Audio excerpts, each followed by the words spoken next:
It's been a while, but we back in the crib, everybody. So that means I finally had a chance to play a little bit of Marvel Rivals since they've done their whole 2.0 upgrade. But before we get into that, welcome back, everybody, to my last brain cell.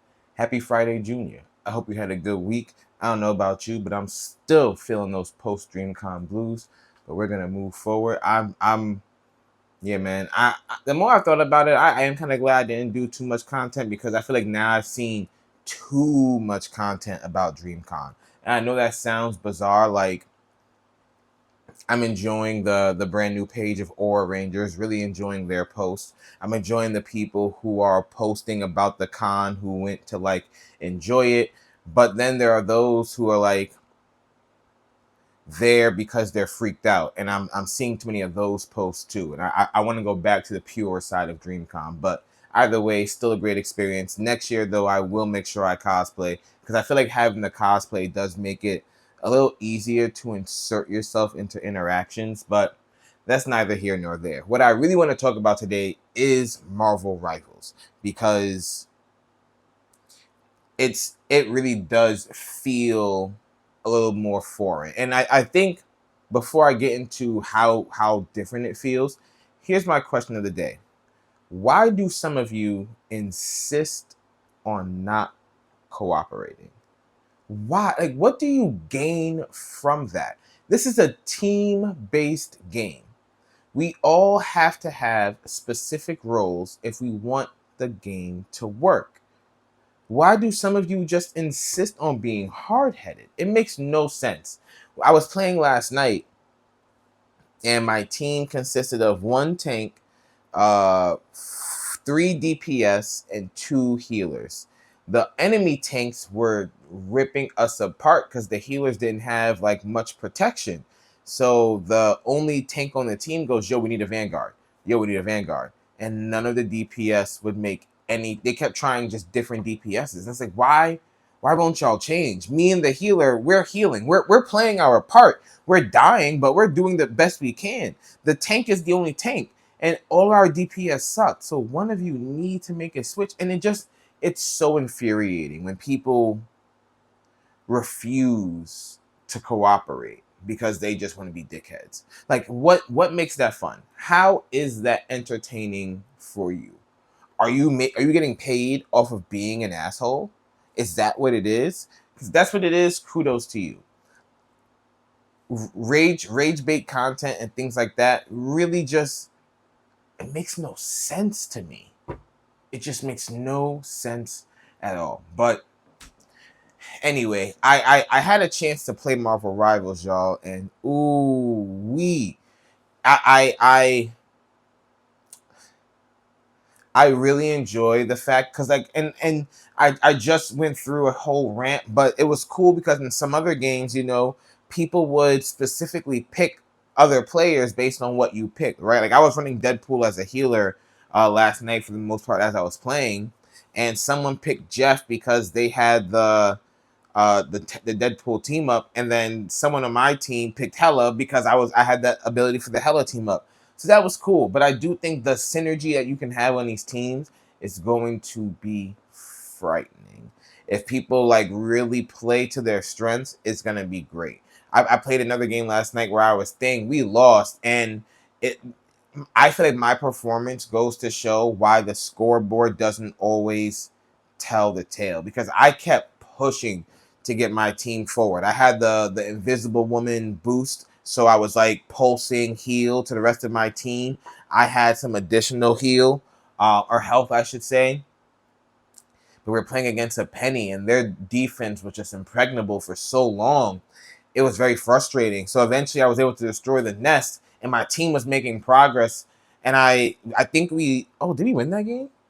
Oh no, we did win that game. I thought I should have been MVP. We did end up winning that game. But it really just goes to show the scoreboard doesn't tell the tale. I was the driving force of that. I don't care what anyone says.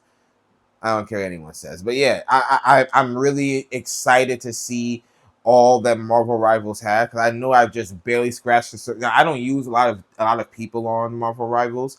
I probably will start to get some other people in my bag, especially because I played that blood hunt mode last night. So I played with Jeff a little bit.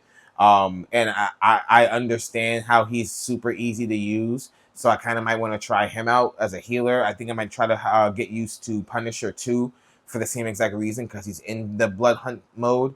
But yeah, Marvel Rivals does seem to be very expansive, and it seems to be ever expanding. I don't know how far into the future this game plans to, you know, produce updates, but we're about to hit maybe 2 years with this game, and they've released dozens of heroes. So who knows how far into the future they've planned. The real question, though, I think is, do you think we'll see a DC version of this anytime soon?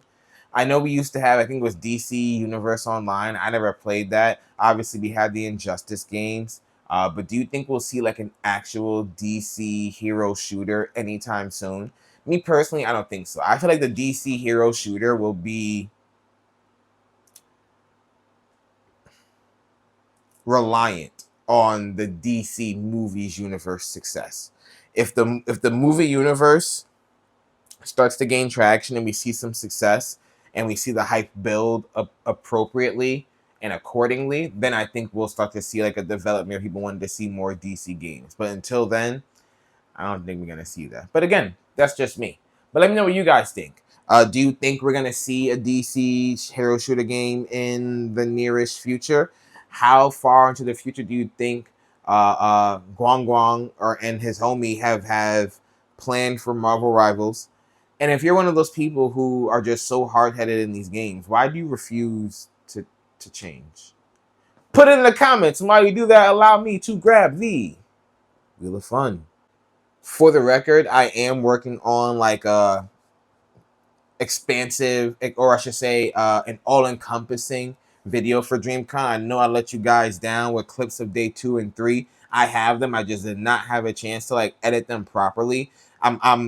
This is gonna be the last video I record for you guys, because the video on Saturday will be the DreamCon recap, which I can guarantee will come out. But I just have not had time. I've been on the go. This is like my only down day before I'm on the go again. I'm thinking about making some content again where I'm going, but I'm debating, because I just want to be. I just want to be. But hey, that's just me. Anyway, things are up in the air. But no, it's not up in the air. This spin. Let's get into it.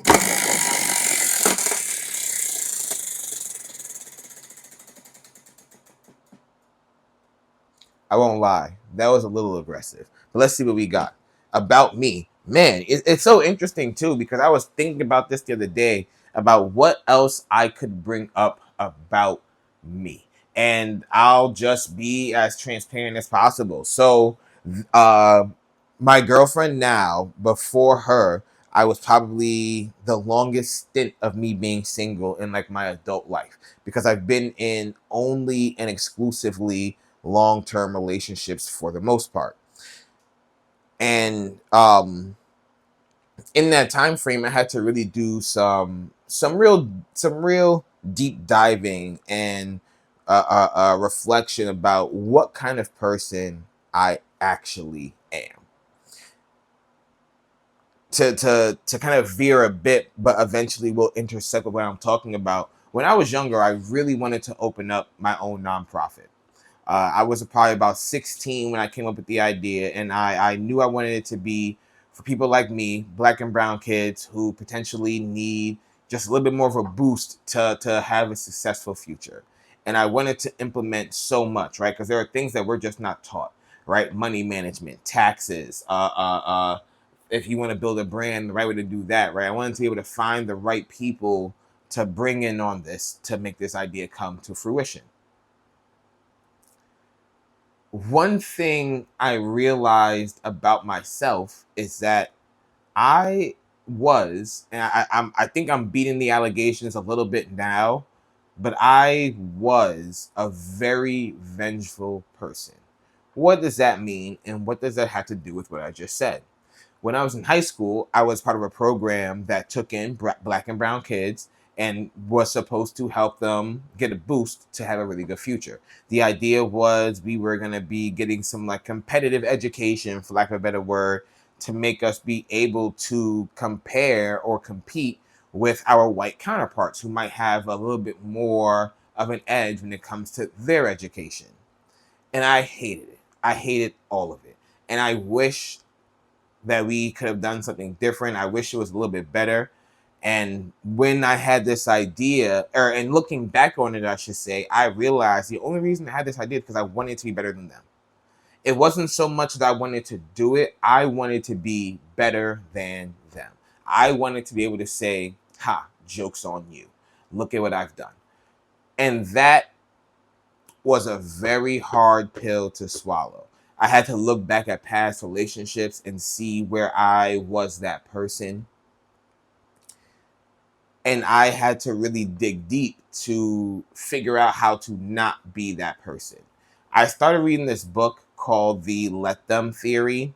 And, it was books like that are really stupid because they repeat the same thing about 7 times and they're telling things via anecdotes. It's almost like the 48 Laws of Power, right? Like I read the 48 Laws, I read the Art of Seduction, and I read the Art of Mastery, right? And a lot of it is anecdotal. I have the condensed version, so maybe the full 1,000-page book tells a very different story. But the condensed version is basically, here's an anecdote, here's something you can learn from it, and here's how you apply it, right?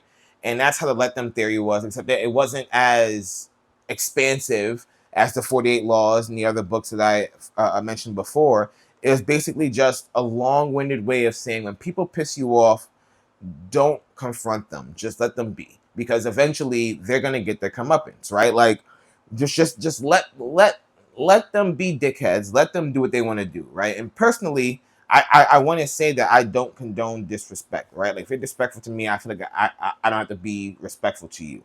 But it's not about being respectful. It's about ignoring the person, just completely moving on entirely. And in reading that and thinking about the things I've been through and the things that I have thought about wanting to do, I really realized, wow, being vengeful is my first reaction for most things. It's how can we be even? How can I be better? How can I make sure that I don't feel like you have one over on me? And it's a really disgusting feeling, to be honest with y'all. And I'm slowly moving past it. Like I definitely know that there's some part of me that does feel vengeful still, but I'm learning to dig a little deeper and say to myself, but why? Why do you feel that way? Why do you feel so strongly about that? Why is revenge or an idea of a comeuppance the first thing that comes to mind for you? And again, it's not a really good feeling, but as we grow older, as we get more mature, we have to figure these things out. Like I know I would benefit from therapy. And I know that before I get married, because I do want to get married in, the nearest future, I need to go seek therapy for myself. Couples therapy, from what my friends say, is good prior to actually being married, like when you're engaged. But I mean, for me as a person, as a man, before I can actually take that step to being a husband and a father, or even a fiance, I know I need to seek therapy. I'm 33 years old, and I do think I do a good job personally. And I don't know, this is the opposite of humble, but like I do think I do a good job of being introspective. Like I had to kind of sit down with myself and be like, damn, you're tripping, Dakota. I do think I do a good job of doing that for the most part. But I'm sure someone else is ready to tell me, well, actually, but I'll also admit that I'm not necessarily mature enough for therapy yet. I'm not, and what I mean is like I'm not ready, and I keep saying I'm not mature enough, and that's not the case because I know I need therapy. I know that therapy would help me in a lot of ways. What I'm not ready for is not finding the perfect therapist, because a lot of things can just be done and redone and done and redone and done and redone, right? Like when you're working on a project, you can redo it and break it down and redo it and then start from scratch all over again. I don't want to have to tell the same story an umpteenth amount of times to a therapist until I find the right one. So I think that is the one thing I'm dreading, which is why I've been procrastinating so much, but I'll get it together eventually. But with that said, I think I've talked my fill. I appreciate you tuning in and stopping by. And until next time, as a quick reminder, the next time we meet in a recorded fashion will be the last episode of Sip Read Repeat in that fashion. I have an idea to make it just a little bit more engaging, and I hope that you all enjoy it. I think that's about it. So, like I was saying before, until then, thank you for tuning in and stopping by. This is King Echo, signing off.